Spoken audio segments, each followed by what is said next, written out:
Cárdenas llega, el terreno estaba abonado para el reparto. Las 220.000 hectáreas de riego pertenecían a un grupo no muy numeroso de grandes y medianos latifundistas, entre ellos algunos generales revolucionarios. El reparto duró 6 semanas. Cárdenas no se baja de su tren olivo, de donde suben y bajan campesinos, mientras los patrones se jalan los cabellos. La entrega tuvo muchos instantes emotivos.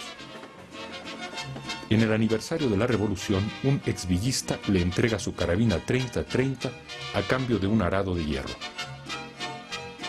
Cárdenas se emociona profundamente.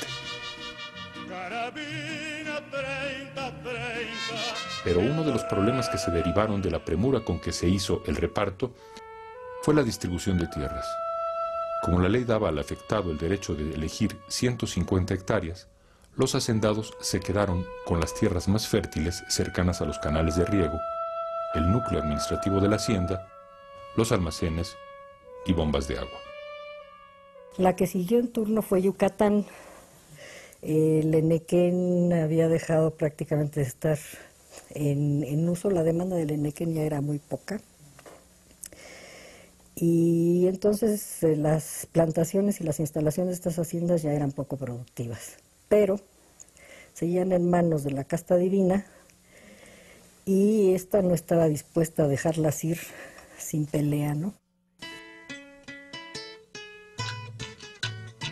En Yucatán, en solo 23 días, Cárdenas expropia 360.000 hectáreas y las entrega a 34.000 ejidatarios.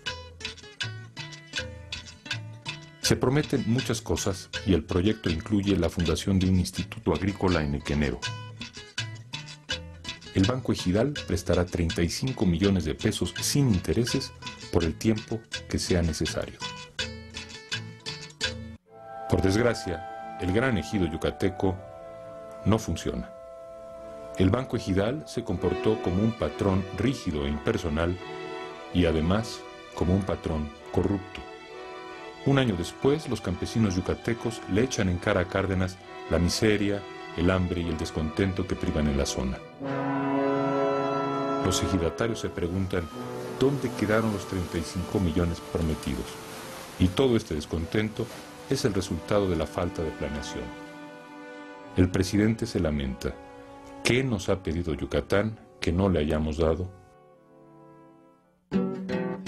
Otras fueron las circunstancias en 2 haciendas de su natal Michoacán. En 1938, el presidente escribe a sus viejos conocidos, los señores Cusi, dueños de 2 haciendas en muchos sentidos ejemplares, Lombardía y Nueva Italia. Reconoce que han sido buenos hacendados, pero les advierte la inminencia del reparto. En noviembre, los campesinos reciben las haciendas completas, tierra, edificios, maquinaria, ganado. Esta vez no se podía fallar, era la hacienda sin hacendado. En pocos experimentos puso Cárdenas mayor fe personal. Sin embargo, tampoco en Nueva Italia las cosas funcionan. En el momento del reparto, los campos estaban sembrados, los buenos resultados y el poco esfuerzo engañan a los campesinos beneficiados. Los créditos que no se pagan crecen en forma vertical y aparece, claro, la corrupción en las sociedades de crédito y en el Banco Ejidal. Ahora, aunque desde el punto de vista de la justicia social, este reparto pudiera ser visto como positivo, la verdad hay que reconocer que desde el punto de vista económico, sin eufemismos, esto fue un fracaso rotundo, ¿no? En cambio, en términos políticos, la reforma agraria había tenido mucho éxito. La clase hacendada desapareció del mapa y el Estado resultó fortalecido. Habían desaparecido el amo y el patrón, pero los sustituía una inmensa red burocrática que iba desde el comisario ejidal hasta las oficinas del departamento agrario. El campesino no es el dueño de la tierra, es el Estado quien eventualmente se convertirá, no solo en el dueño, sino en el rector de las decisiones políticas de los ejidatarios. Además, se abrió el camino para que en el futuro los campesinos fueran utilizados, tristemente, como ganado político. Los 350.000 agremiados a la recién creada CTM tienen cuando menos 2 décadas de fogueo en la lucha sindical.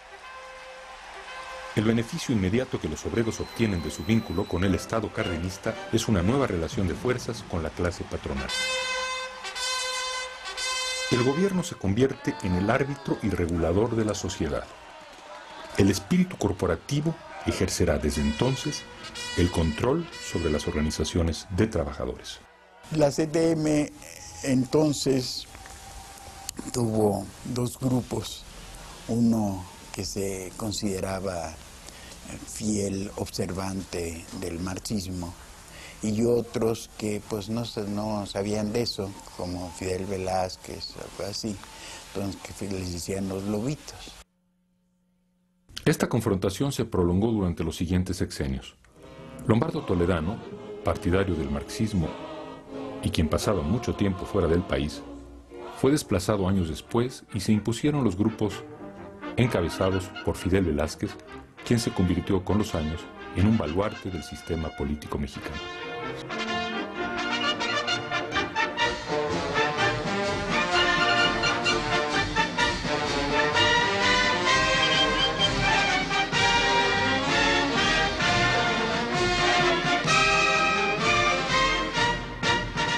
Cárdenas toma medidas para evitar que el poder de la CTM sea desmedido, como lo fue el de la CROM en la época de Morones.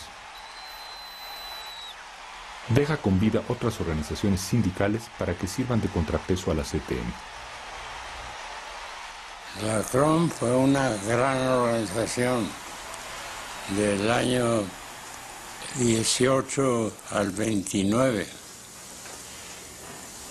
pero se desprestigió mucho con la actitud de Morones, que entonces era secretario de Industria y Comercio y tenía una casa en Tlalpan que hasta Plaza de Toros había, ¿no? Y pues la CTM ha logrado perdurar porque ha tomado muy en cuenta esa experiencia para no hacer lo mismo. Como otra medida de control, Cárdenas impide la incorporación de los burócratas y campesinos a la CTM. Y tiempo después, crea la Confederación Nacional Campesina.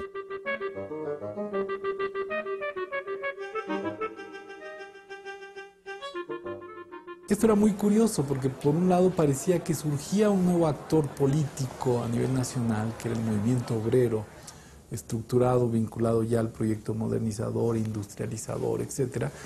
Y por otra parte, el campesinado, pero como hijo menor del régimen, es decir, como personas a las que debían tutelarse, ¿no?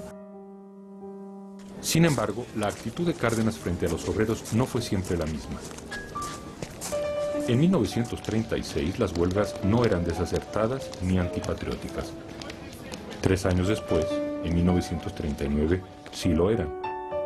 La nueva línea con los obreros tuvo su origen en el momento de la sucesión presidencial, que se volvía prioritaria para el Estado y exigía un clima de equilibrio. El sentido de fondo es, sin embargo, el mismo. El Estado vela por la nación, es tutor, es árbitro, es el supremo juez. Durante los últimos años de su gobierno, Cárdenas hizo un experimento fuera del corporativismo de la CTM. Nacionaliza completamente los ferrocarriles y entrega al sindicato de ferrocarrileros la administración y operación de la empresa. En la médula del nuevo proyecto estaba el credo colectivista de Lázaro Cárdenas. Era un desastre económico, social. Primero, durante la administración obrera hubo más de 480 accidentes, algunos muy sangrientos como el de las Asuntas. Ni siquiera los trabajadores tuvieron alguna mejoría durante la administración obrera, al revés. Nunca hubo un aumento de salarios. Jamás vimos durante la administración obrera que se aumentaron los salarios. No, pues ya lo que queremos es que no los bajaran. Ante el fracaso de su efímero experimento con los ferrocarrileros, Cárdenas concluye que el Estado